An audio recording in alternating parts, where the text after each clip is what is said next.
Hello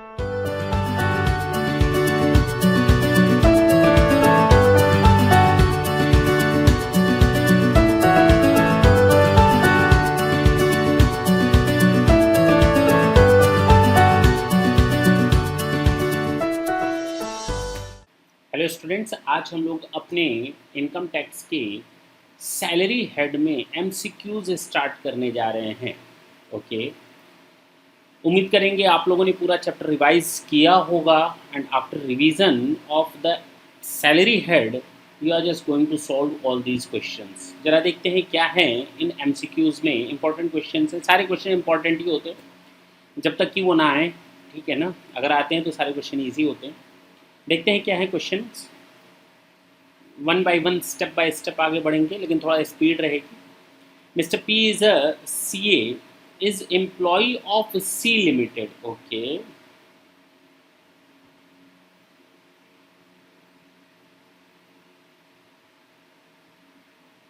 Mr. P is a CA, is employee of C Limited and is working as an internal auditor having contract of service with C. Okay, it is an employee of C Limited और इसका C Limited के साथ employer का contract हुआ है। Mister P ने request किया C limited से to show his salary as internal audit fees. ठीक है, इंटरनल ऑडिट फीस, लेकिन ये टैक्सेबल कहाँ होगी? क्या आप जो जर्नल एंट्री पास करेंगे उसी हिसाब से टैक्सेबल होगी ना? इसका एसेंस क्या है? इसका एसेंस क्या है? सब्सटेंस ओवर फॉर्म क्या है? Basically this is the amount of salary because an employer is going to pay that amount to its employ. Now it shall be charge to tax under the head salary. Clear? Question number 2 देखते हैं। An employee of A Limited wants his March month salary to be donated to charitable institution. Okay, एक employee है जो अपने March month की salary donate करना चाहता है एक चैरिटेबल इंस्टीट्यूशन में। अब इसके मार्च मंथ की सैलरी क्या टैक्सेबल होगी? सर होगी। क्यों? क्योंकि हम लोगों ने दो टॉपिक्स पढ़े, एक फॉरगॉन ऑफ सैलरी और एक surrender of salary. In case of foregone of salary, salary already due हो चुकी है, वो टैक्सेबल हो जाती है। सरेंडर ऑफ सैलरी में टैक्सेबिलिटी अराइज नहीं होती क्योंकि वो ड्यू होने के पहले ही सरेंडर की जा चुकी होती है। ठीक है, तो an employee of A limited wants his March month salary to be donated. ठीक है, तो ड्यू हो चुकी है, it means he is going to forgo its salary of the March month, it shall be charge to tax, it would be taxable at all. Income is taxable as salary income when there is an employer-employee relationship पक्का है। however is one exceptional case income is taxable as salary even in the absence of employer-employee relationship, जिसमें है, और अगर आपको याद हो तो मैंने आपको अगर अलाउंसेस पढ़ाए थे तो अलाउंसेस में नॉन टैक्सेबल अलाउंसेस यानी एग्जेम्प्ट अलाउंसेस की बात मैंने की थी। तो उसमें सबसे last high court and supreme court के जजेस basically are not employ of anyone. जजेस नो डाउट एक लीगल स्टेटस पाते हैं, गवर्नमेंट ऑफ इंडिया से सैलरी लेते हैं, बावजूद इसके स्टेट गवर्नमेंट या गवर्नमेंट ऑफ इंडिया से सैलरी लेते हैं, बावजूद इसके उनकी पोस्ट एम्प्लॉय की नहीं होती। यस, तो जजेस of high court and supreme court.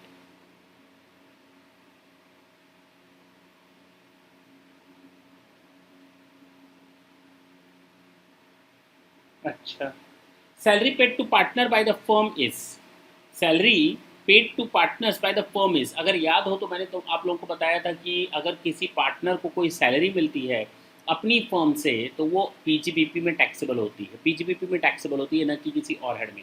हमें अपने फर्म से, मैं फर्म में पार्टनर हूँ, मुझे वहाँ से सैलरी मिलती है, तो मैं वो सैलरी हेड में टैक्सेबल नहीं होगा, वो पीजीबीपी में। क्यों? क्योंकि फर्म की इनकम कहाँ टैक्सेबल होती? पीजीबीपी में।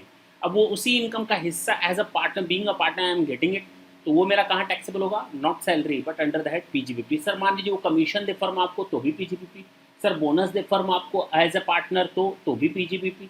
तो salary, bonus, commission, interest, remuneration सब पीजीबीपी में जाएगा। Mister P was employed on 1 April 2019 in the grade of 15,500, 17,000 plus 750 till 21,500। जरा इस क्वेश्चन को सॉल्व करने की कोशिश करते हैं। क्लियर? इसको हम सॉल्व करते हैं यहाँ पे। Previous year 9, 10, 10, 11, 11, 12, 12, 13, 13 14, 14 15, 15 16, 16 17, 18 19 and previous year 19 20। हमें यहीं पर तो पहुंचना है। अच्छा, ये सैलरी स्टार्ट हुई है इसकी 15,000 की ग्रेड से। अब इसमें हर साल 500 ऐड करते जाओ, तब तक जब तक ये 17,000 ना हो जाए। तो हमने इसमें फिर ऐड कर दिया। अब देखो ना भाई, 17,000 यहाँ हो गया। फिर इसमें ऐड होगा 750 हर साल, तब तक जब तक ये 1,500 ना हो। तो 750 हर साल आप ऐड कर देंगे जब तक ये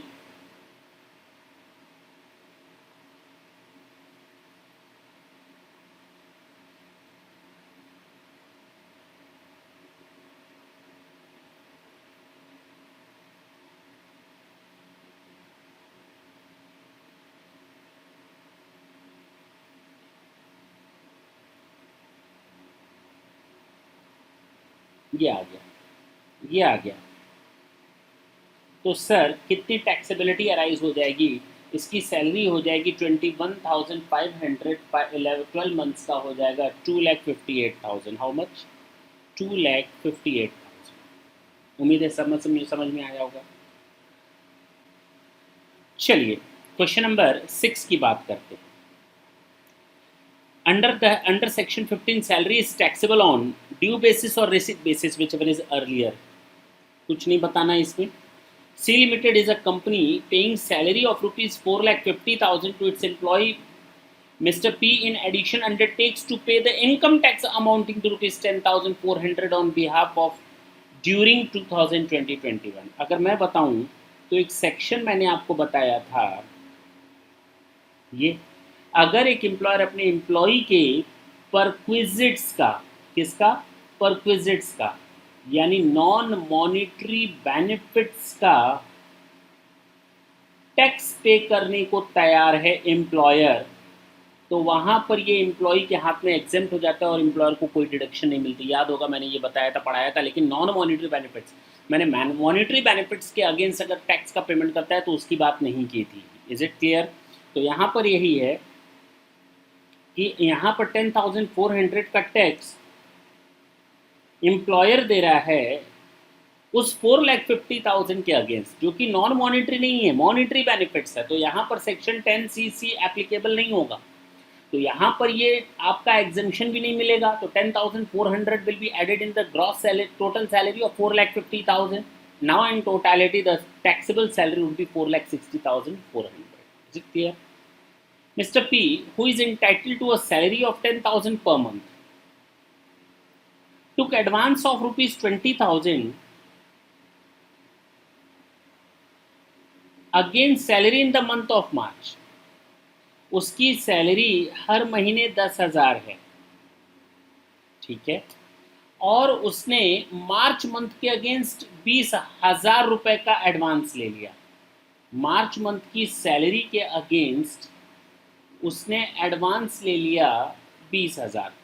अब यहाँ क्वेश्चन में क्लियर बोल रहा है मार्च मंथ की सैलरी के अगेंस्ट उसने 20,000 रुपए का एडवांस लिया है, March month.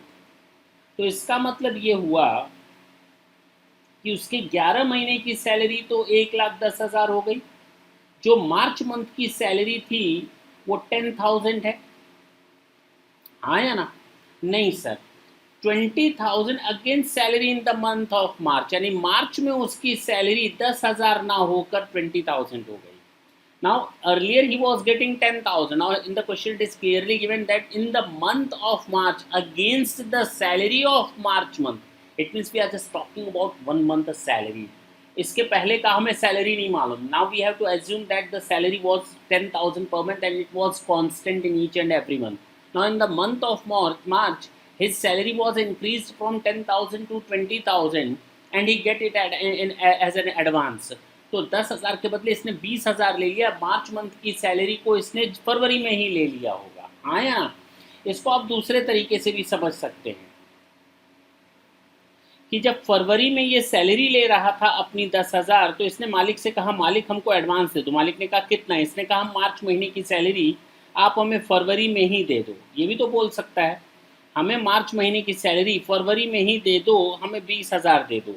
Now the question is not clear about this one. Now we have two different assumptions. The first assumption that in the month of March his salary was increased from 10,000 to 20,000 and he took it as an advance in the month of Feb, क्योंकि clearly लिखा है 20,000 against salary in the month of March. First thing. Second, we have an option by assuming that the salary was 10,000 per month and it was constant, there were no increment in that, and nowhere in the question it was given clear cut. Now we have a second assumption or option to assume that the March month the salary of rupees 10,000 has been taken as an advance in the with the month of February. With the month of February, it means in the month of February he took total salary of rupees 20,000, and 20,000 is the quote of complete salary of rupees 20,000। It means कि हम यहाँ पर मान सकते हैं कि उसकी salary हर महीने 10,000 10,000 10,000 थी और उसने 1,20,000 ही सैलरी ली। हाँ या ना, क्योंकि मार्च मंथ की उसने फरवरी में एडवांस करके 20,000 ले लिए। आपके पास पहला एजम्पशन, तो आप आंसर लिखेंगे 120। दूसरा एजम्पन जो कि इसमें नहीं दिख रहा, अगर इसकी सैलरी मार्च मंथ में 20,000 हो गई थी तो टोटल इसकी सैलरी होनी चाहिए थी 1,30,000, which is not clearly given in answer. तो नन ऑफ द अबव आप कर सकते हैं, चूंकि लेकिन हमारा एक ऑप्शन मैच कर रहा है 1,20,000, will tick it with that. Clear? तो हमारा यहाँ आंसर होगा 1,20,000। आगे चल सकते हैं। Question number 9, salary is deemed to accrue at the place where the services are rendered. बताया था जहाँ सर्विसेज दी जाती है वहीं पर सैलरी एक्रू मानी जाती है, बिल्कुल ठीक है। Deemed to accrue. Forgone salaries taxable, लेकिन अगर वो सरेंडर कर दी जाती है तो टैक्सेबल नहीं होती। तो exempt if surrender to the government, बिल्कुल ठीक है, तब वो टैक्सेबल नहीं होगी। फॉरगॉन सैलरी इज एग्जेम्प्ट कब होगी? जब वो सरेंडर कर दी जाती है। टैक्सेबल इन अदर केसेस, अगर उसने सरेंडर नहीं किया है तो बाकी सारे केसेस में वो टैक्सेबल होगी। तो कौन सी पूरी बात है? Just an application of the income. हाँ, it would be treated as a application of income. This is not the diversion of income, this is an application of income. We are using the amount of salary in different ways or in different places. All of the above, बिल्कुल ठीक है। Your answer is all of the above. Salary paid by government to citizen of India for services rendered outside India is deemed to accrue. मैंने आपको ये clearly salary topic पढ़ाते समय बताया था, अगर government of India outside India अगर अपने किसी सिटीजन को सैलरी पे कर रही है, परक्विजिट्स दे रही है, अलावेंसेस दे रही है, तो जो परक्विजिट्स और अलावेंसेस होते हैं, दो perquisites and allowances are exempt under section 10 subsection 7। तो 10 सेक्शन के साथ क्लॉज आता है, लेकिन मैं यहाँ सब सेक्शन बोल रहा हूँ, सेक्शन 10 सबसेक्शन 7, ठीक है ना। तो कहा गया इज डीम टू एक्रू और इन इंडिया, बिल्कुल ठीक है, इन इंडिया उसको माफ़ किया गया है, in India, but exempt perquisites and allowances under section 10 सब clause 7। क्लियर है? क्लॉज 7 यहाँ तो कोई दिक्कत नहीं सर। तो टैक्सेबल इन इंडिया है, लेकिन केवल सैलरी परक्विजिट्स एंड अलावेंसेस आपके एग्जेम्प्ट हो जाते हैं। Mr. P is employed in AB Institute Pune. He is eligible for 24,000 as DA. Employed है, 24,000 increase the amount of taxable. ऐसा ठीक है, पूरा 24,000 डीए में कोई एग्जेम्पशन या माफ़ी नहीं मिलता। 24,000 डियरनेस अलावेंसेज 100% टैक्सेबल होगा। एचआरए का एग्जेम्पशन अंडर सेक्शन 1013A में दिया हुआ है, इसका मैंने डिटेल में बताया था। एचआरए का एग्जेम्पशन, एचआरए के बारे में बार बार लगातार हमने अंडर सेक्शन 1013A बताया था। 1013A तो ये वही है 1013A, काफ़ी क्वेश्चन भी सॉल्व हुए थे इस पर। Allowances of perquisites paid outside India by government of India, अच्छा आ गया यहाँ पर, fully exempt under section 10 subsection 7। यहाँ पर मैंने बोला और नीचे उसका आंसर आ गया। Last one of the today's session, which of the following allowances is fully exempt? Over time allowances ना, मेडिकल अलावेंसेज ना, अलावेंसेज पेड बाय UNO। तो यूनाइटेड नेशन ऑर्गेनाइजेशन के एम्प्लॉयज़ को अगर कोई अलावेंसेज दिया जाता है वो 100% एग्जेम्प्ट होता है। याद होगा एग्जेम्प्ट कैटेगरी में मैंने UNO के एम्प्लॉयज़ के बारे में बात की थी, सुप्रीम कोर्ट और हाई कोर्ट के जजेस के बारे में बात की थी। मैंने कहा था गवर्नमेंट ऑफ इंडिया का कोई एम्प्लॉय आउटसाइड इंडिया सर्विस करता है और गवर्नमेंट ऑफ इंडिया उसको अलावेंसेज देती है 10 सबसेक्शन 7 में, तो पूरी तरह माफ़ होता है। ये इतनी चीज़ें हमने आपको बताई थी। तो allowances paid by UNO, it is 100% exempt, that's it. Next session में हम आपसे फिर मिलेंगे, फिर 15 से 20 क्वेश्चंस आपके सामने ले आएंगे और सैलरी टॉपिक को आगे कंटिन्यू करेंगे। तब तक के लिए tata and bye bye, thank you.